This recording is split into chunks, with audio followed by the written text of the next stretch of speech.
Gentleman yields back. Chair recognizes Ms. Mace from South Carolina for 5 minutes. Thank you, Mr. Chairman. There's been a lot of pearl clutching over the last several days from my colleagues across the aisle on Donald Trump, Secretary Rubio, the Department of Government Efficiency's plan to reorganize the U.S. Agency for International Development, or as we all now know, USAID. They're screaming about Elon Musk over there, but hey, George Soros and his boy are okay.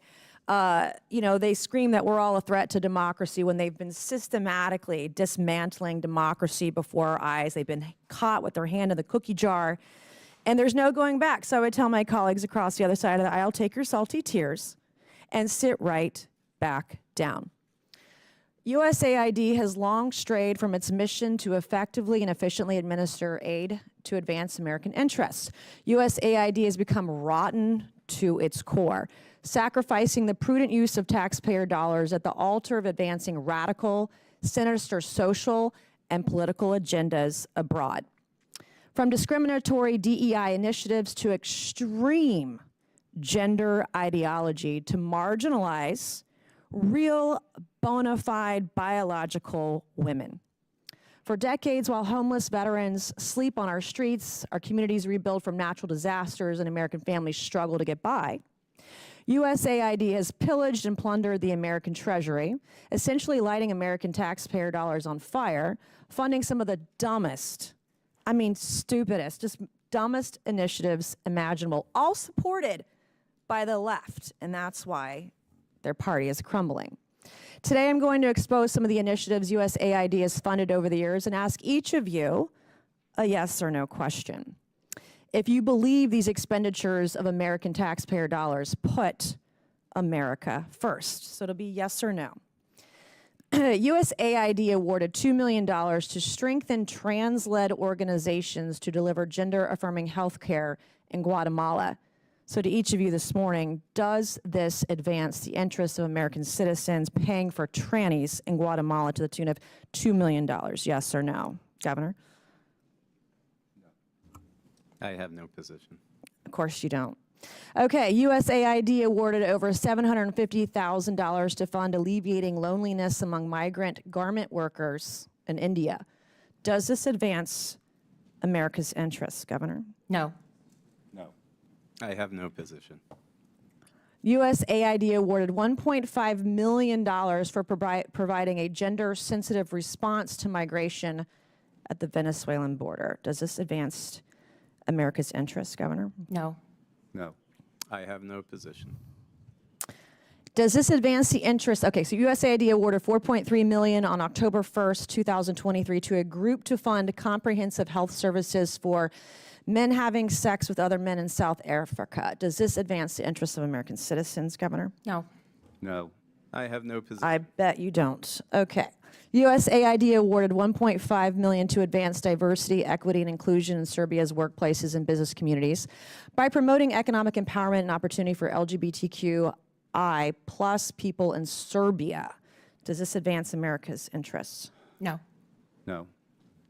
Nope. You have no idea, right? Okay. USAID awarded over $70,000 to a group to deliver a live musical event to promote the U.S. and Irish shared values of diversity, equity, inclusion, and accessibility. Does this advance the interests of America? No. No. No position. No position or no clue. Okay, USAID awarded $1.5 million to fund strengthening community support structures to upscale LGBT rights advocacy in Jamaica. Does this advance our interests? No. No. No position. USAID awarded $28 million to a group to facilitate the economic insertion of Venezuelan migrants and refugees in Peru and Ecuador. Does this advance our interests? No. No. No position. Okay, USAID awarded $17.5 million to fund voluntary medical male circumcision overseas. Does this advance America's interests? No. No. No position. I don't know what circumcision overseas has to do with America First either. USAID awarded nearly $150,000 to fund HIV prevention services targeting men who have sex with men and transgender. Does this advance America's interests? No. No. No position. Yeah, unfortunately, I'm limited to 5 minutes, but these are the programs Democrats are so desperate to save. Our foreign assistance system is badly broken, and this ends now. Thank you, Mr. Chairman, and I yield back. Gentlelady yields back. Mr. Chairman, parliamentary inquiry. Yes, sir. The gentlelady has used a phrase that is considered a slur in the LGBTQ community and the transgender community. And let me please finish without interruption. And Tranny, tranny, tranny. I don't really care. You want penises in women's bathrooms, and Chairman. I'm not going to have it. Okay. No, thank you. Mr. Chairman. Disgusting. Let the gentleman state his parliamentary inquiry. to me, a slur is a slur. And here in the committee, a level of decorum requires us to try consciously to avoid slurs. You just heard the gentlelady actually actively, robustly repeat it. And I would just ask the chairman that she be counseled that we ought not to be engaged. We can have debate and policy discussion without offending human beings who are our fellow citizens. And so I would ask, as a parliamentary inquiry, whether the use of that phrase is not, in fact, a violation of the decorum rules. Mr. Chairman, I'm not going to be counseled by a man over men and women's spaces or men who have mental health issues dressing as women. I'm not being counseled by some guy. My inquiry is to over the this. chairman, Okay. Mr. Chairman. Order. The inquiry is about decorum. Decorum is at the discretion of the chair. That's I will be mansplaining, honest, Mr. Chairman. with the ranking member. I'm not up to date on my